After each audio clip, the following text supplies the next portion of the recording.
నమస్కారం, welcome to Suman TV. నేను గీతాంజలి. నమో నారసింహ. ప్రస్తుతం నేను భద్రాచలంలో ఉన్నటువంటి గోవింద కల్పవృక్ష నారసింహ సాలగ్రామ ఆశ్రమం దగ్గర ఉన్నానండి.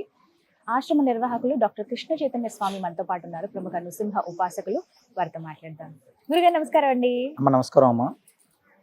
సంతోషం మళ్ళీ రావడం, స్వామి వారి దయ ఉంది ఖచ్చితంగా అనిపించింది ఇన్నిసార్లు రావడం. అంటే చాలా మంది కొన్ని సందేహాలు అడుగుతుంటారు గురుగారు, ఆశ్రమానికి సంబంధించి ఇక్కడ జరిగేటువంటి కార్యక్రమాల గురించి నన్ను డైరెక్ట్గా అడిగే వాళ్ళు ఉంటారు, మన వీడియోస్కి కామెంట్స్ పెట్టే వాళ్ళు కూడా ఉంటారు. అయితే పితృకర్మల గురించి అండి, దాదాపుగా ఇంకొక 10 నెలలు అయి ఉంటుందా, 8 నుంచి 10 నెలలు, సెప్టెంబర్లో జరిగినటువంటి కార్యక్రమం చాలా విశేషంగా జరిగింది. చాలా మంది పితృదోష నివారణార్థం వాళ్ళ పెద్దవాళ్ళకి పితృకర్మలు చేయించడం కానీ, పిండ ప్రదానం చేసిన తర్వాత మేము చాలా మార్పు చూసామండి అని చెప్పారు. అయితే ఇంకొంతమంది అడిగేటువంటి ప్రశ్న ఏంటంటే, మళ్ళీ ఆ పితృపక్షాల వరకు ఆగాల్సిందేనా, ఈ మధ్యలో ఏమన్నా అలాంటి కార్యక్రమాలు చేయొచ్చా, చేస్తే కనుక ఎక్కడన్నా అవకాశం ఉందా అని చెప్పి అడుగుతున్నారండి. వీటి గురించి వివరించండి అమ్మా. అంటే సాధారణంగా పితృకార్యాలు చేయడం అనేటువంటిది భగవంతుడి యొక్క ఆరాధన కంటే గొప్పది. చాలా ఫస్ట్ భగవదారాధన అనేటువంటిదైనా మనం నిర్లక్ష్యం చేయవచ్చేమో, కానీ పితృకార్యాలు అనేటువంటి నిర్లక్ష్యం చేయకూడదు అని చెప్పి మనకు శాస్త్రం చెప్తుంది, పెద్దలు చెప్పున్నారు. అలాంటి పితృకార్యాలు అనేటువంటిది చాలా ఇళ్లలో, అంటే ఆర్థిక పరిస్థితులు కావచ్చు, కుటుంబ పరిస్థితులు కావచ్చు, సమయాకూలం కావచ్చు, ఇలాంటివన్నీ ఇబ్బందులతోటి చాలా మంది చేయడం మానేస్తున్నారమ్మా. వాళ్ళందరి కోసం మనం నృసింహ సేవావాహిని వారి ఆధ్వర్యంలో మహాలయ పక్షాల్లో 15 రోజులు కూడా, అంటే ఒక బ్రాహ్మణ కుటుంబం ఎలా అయితే వాళ్ళకి తర్పణ శ్రాద్ధ కార్యక్రమాలు చేస్తారు, అంటే మనం చేసేటువంటి కార్యక్రమాలు కూడా తర్పణము, శ్రాద్ధము, నారాయణ హోమం, రుద్రహోమం, భాగవత పారాయణం, గోసేవ, అన్నప్రసాదం, ఇన్ని రకాలైనటువంటి కార్యక్రమాలు మనం చేసి ఉన్నాం గతంలో. అది చేసిన తర్వాత చాలా ఇళ్లలో మార్పులు ఉన్నాయి, అంటే వాళ్ళ యొక్క సంతానంలో కావచ్చు, వాళ్ళ కుటుంబ వృద్ధిలో కావచ్చు మార్పులు ఉన్నాయి అని చెప్పి మాకు చాలా మంది చెప్తున్నారు. ఆ తదనంతరం కూడా చాలా మంది, స్వామి ఇది అంటే మా వాళ్ళు వైశాఖ మాసంలో పలానా రోజు చనిపోయారు, ఆ రోజు ఏమైనా చేస్తారా, ఇలా చాలా మంది మమ్మల్ని అడుగుతున్నారు. మాసం బట్టి అడుగుతున్నారు. దానికి తగ్గట్టుగా అంటే నృసింహ సేవావాహిని అనేటువంటి సంస్థనే చాలా సేవా కార్యక్రమాలు చేస్తుంది. ఇది కూడా ఒక సేవా కార్యక్రమంగానే చెయ్యాలి అనేటువంటి సంకల్పంతో ఉగాది పండుగ నుంచి మనం ఏం చేసామంటే, ప్రతిరోజు కూడా ఎవ్రీడే 365 రోజుల్లో వాళ్ళ పెద్దలు ఎలా ఏ రోజు చనిపోయారు, అంటే వైశాఖ మాసంలో చనిపోయారు, జ్యేష్ఠ మాసంలో చనిపోయారు, లేదా ఒక నక్షత్రంలో ఒక డేట్ నాడు చనిపోయారు, ఆ డేట్కి సంబంధించినటువంటి తిథి ఎప్పుడు ఉందో చూసి ఇలాంటిది ఏదైతే ఉందో వాటికి తర్పణము శ్రాద్ధం చేయాలి అనేటువంటి సంకల్పంతో, అంటే గోసేవ, తర్పణ శ్రాద్ధం, ఆనాడు అన్నప్రసాదం, ఇవన్నీ కూడా వారి పేరు పైన జరగాలి, వారి కుటుంబం అనేటువంటిది వృద్ధి జరగాలి అనేటువంటి సంకల్పంతో ప్రారంభం చేసామమ్మా.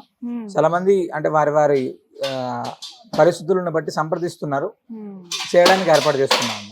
అదే అసలు పితృదోష ప్రభావం ఎలా ఉంటుందండి? దోషాలు అంటే ఏంటి, గుర్తించగలమా అసలు? ఒక కుటుంబానికి, లేకపోతే ఒక వ్యక్తికో, లేకపోతే వాళ్ళ ఇంట్లోనో వీళ్ళందరూ కూడా పితృదోషాలతో బాధపడుతున్నారు అనడానికి ఏమైనా సంకేతాలు ఉంటాయా, తెలుస్తాయా? అంటే మనకు ఫస్ట్ వేదం ఏం చెప్తుందంటే, మాతృదేవో భవ అని చెప్తుంది. అంటే భగవంతుడి కంటే ముందు తల్లిదండ్రులు నమస్కారం చేయమని చెప్పింది. తల్లి, తండ్రి, గురువు, తర్వాతే భగవంతుడు. అలాంటి పితృదేవతలు, అంటే అలాంటి తల్లిదండ్రులకి గతించిన తర్వాత వారికి చేయాల్సినటువంటి మొట్టమొదటి విధులు ఇవి. అంటే మామూలుగా మాసికం అవ్వచ్చు, సంవత్సర శ్రాద్ధం కావచ్చు, తర్పణం కావచ్చు, ఇవన్నీ కూడా మనం చేయాల్సినటువంటి ఖచ్చితమైనటువంటి విధులు. సరే, మనకున్నటువంటి పరిస్థితుల్లో 10 రోజుల తర్వాత ఎవరికి వాళ్ళు అయిపోతున్నారు, పట్టించుకోవట్లేదు, చేయట్లేదు. సరే, అడిగితే వివిధ రకాలైనటువంటి కారణాలు చెప్తున్నారు. ఇప్పుడు చాలా ప్రాంతాల్లో మాకు అర్చకులు దొరకట్లేదనో, లేకపోతే చేసే వాళ్ళు దొరకట్లేదనో, మాకు ఉద్యోగాల ప్రభావం చేతనో ఇలా జరుగుతున్నాయి. ఇక బయట దేశాలకు వెళ్ళినటువంటి వాళ్ళైతే సరే వాళ్ళకు ఉన్నటువంటి ఇబ్బందులు, అక్కడ చేసేటువంటి పరిస్థితి కూడా చాలా ఇబ్బందిగా. అసలు పితృదోషాలు ఎందుకు వస్తాయి? ఆ పితృదోషాల యొక్క ప్రభావం చేత మన కుటుంబం ఏమవుతుందంటే, అసలు పితృదోషాలు అనేటువంటి పితృకార్యాలు చేయకపోతే ఖచ్చితంగా దాని యొక్క ప్రభావం చూపిస్తుంది. ఒకటి ఫస్ట్ జాతక రీత్యా కూడా దాని యొక్క ప్రభావం ఖచ్చితంగా మనకు ఉంటుంది. అంటే కుటుంబ వృద్ధి అనేటువంటిది ఫస్ట్ కనపడదాం. మనం ఏం పని చేస్తున్నాము, ప్రతి పనిలో తెలియనటువంటి ఆటంకం మనతో పాటు రెడీగా ఉంటుంది. అంటే నువ్వు ఒక పని కోసం వెళ్తే నీకంటే ముందు ఇది వెళ్ళి అక్కడ కూర్చుంటే దాన్ని మనం తిరిగి వెనక్కి వస్తుంటాం. అంటే సక్సెస్ అయ్యేటువంటి వాడు 99 మెట్లు ఎక్కిన తర్వాత మళ్ళీ కిందికి వస్తే వాడు పడేటువంటి నరక యాతన అంత ఇంత కదా.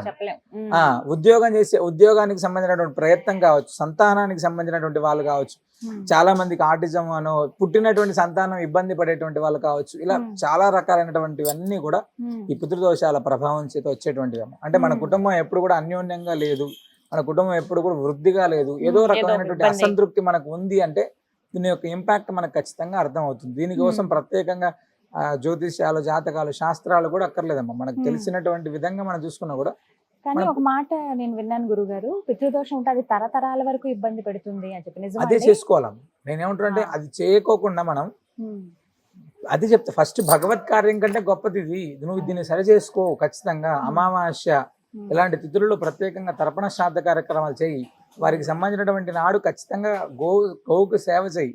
పితృదేవతలు గోవులో ఉంటారంట, అలాంటి గోమాతకు ఆహారం పెట్టు, ఖచ్చితంగా మంచి జరుగుతుంది. ఇలాంటివన్నీ పోవాలి అనేటువంటి ఉద్దేశం. అంటే మనకి ఏమవుతుందంటే ప్రతి కుటుంబం అనేటువంటిది సుఖ సంతోషాలతో ఉండాలి, ఇది మా కాన్సెప్ట్. అందులో ఉండేటువంటి దాంట్లో పితృదోషాలు అనేటువంటి ఉండి ఇబ్బంది పడే వాళ్ళు ఎవరైతే ఉన్నారో ఆ పితృదోషాలు అనేటువంటి వాళ్ళ కుటుంబంలో ఉండకూడదు. దానికి మనం ఏం చేయాలి అనేటువంటిది ఒక్కటి గట్టిగా నిశ్చయించుకొని గత 7-8 సంవత్సరాల నుంచి ఎలా అయితే మహాలయ పక్షాల తర్పణ శ్రాద్ధ కార్యక్రమాలు చేస్తున్నామో అలా కాదు, ఈ 2025 విశ్వావసునామ సంవత్సరంలో ఉగాది పండుగ నుంచి ఏ కుటుంబంలో తర్పణ శ్రాద్ధ కార్యక్రమాలు జరగట్లేదని అనుకుంటున్నారో మీకు సంబంధించినటువంటి పెద్దలు ఎవరైతే ఏ రోజు చనిపోయారో చెప్తే ఆ నాడికి సంబంధించినటువంటి తర్పణ శ్రాద్ధ కార్యక్రమాలు మన వైదిక బృందం చేత ప్రత్యేకంగా దానికి సంబంధించినటువంటి బ్రాహ్మణులు మన దగ్గర ఉన్నారు. వైదిక బృందం చేత తర్పణము, శ్రాద్ధము, గోసేవ, అన్నప్రసాదం ఇలా అన్ని కార్యక్రమాలు జరిగేటువంటి విధంగా ఏర్పాటు చేస్తున్నాం. బ్రహ్మాండంగా మన తర్పణ శ్రాద్ధ కార్యక్రమాలు చేసుకోవచ్చు, మనం లైవ్ లో కూడా చూడొచ్చు. ఒకవేళ ఇక్కడికి రాలేని పక్షం ఎవరైనా ఉన్నారు, రాలేక మేము చేసుకోలేకపోతున్నాం అంటే ఖచ్చితంగా వాళ్ళకి కాల్ చేసి వాళ్ళ గోత్రనామాలు తీసుకొని వాళ్ళ పితృదేవతల తర్పణ శ్రాద్ధ కార్యక్రమాలు చేసేది కూడా మనం ఇక్కడ ప్రత్యక్షంగా చూడొచ్చు. ఖచ్చితంగా వాళ్ళు రావాల్సి ఉంటుందండి, వచ్చేటువంటి వాళ్ళు ఉంటే వచ్చే విధంగా వాళ్ళు చేసుకోవచ్చమ్మా. రాకపోతే కూడా అంటే చాలా మంది ఇక్కడ ప్రాబ్లం ఏంటంటే వాళ్ళు వచ్చే విధంగా ఉంటే ఇన్ని కష్టాలే ఉండవు. సాధారణంగా వాళ్ళు రాలేక చేసుకోలేక ఉండేటువంటి వాళ్ళే చాలా ఎక్కువ మంది అయిపోయారు. ప్రదేశాల్లో ఉన్న వాళ్ళైతే ఏ ప్రాంతం వాళ్ళైనా సరే, మన భారతదేశం కావచ్చు, బయట దేశాలు కావచ్చు, ఎక్కడ ఉన్న వాళ్ళైనా ఈ తర్పణం, శ్రాద్ధం వాళ్ళ పితృదేవతలు చనిపోయినటువంటి రోజు ఎప్పుడైతే మనకు తెలియజేస్తారో ఖచ్చితంగా మనం చేసేటువంటి ఏర్పాటు చేస్తాం. అందులో ఎలాంటి సందేహం లేదు. వాళ్ళు ఏం పాటించుకోవాలో చెప్తారు, ఆ కొద్దిసేపు ఆ నియమం అనేటువంటి పాటిస్తే చాలా అద్భుతంగా జరుగుతుందమ్మా.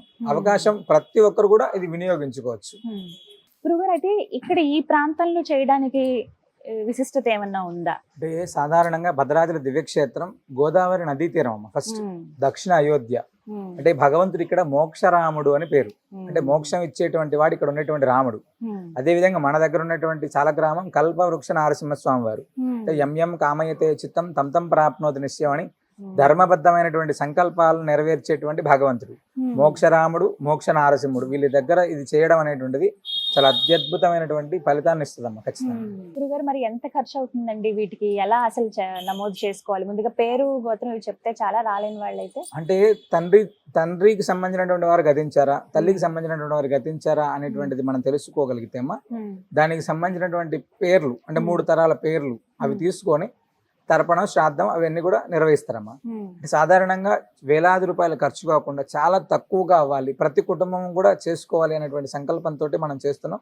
చాలా తక్కువ మోతాదుతో ఈ కార్యక్రమాన్ని మనం చేస్తున్నాం. అందరూ వెచ్చించగలిగేలా ఉన్నాయి, సాధారణమైనటువంటి వాళ్ళు కూడా చేసుకోవాలి అనేటువంటిది మన సంకల్పం.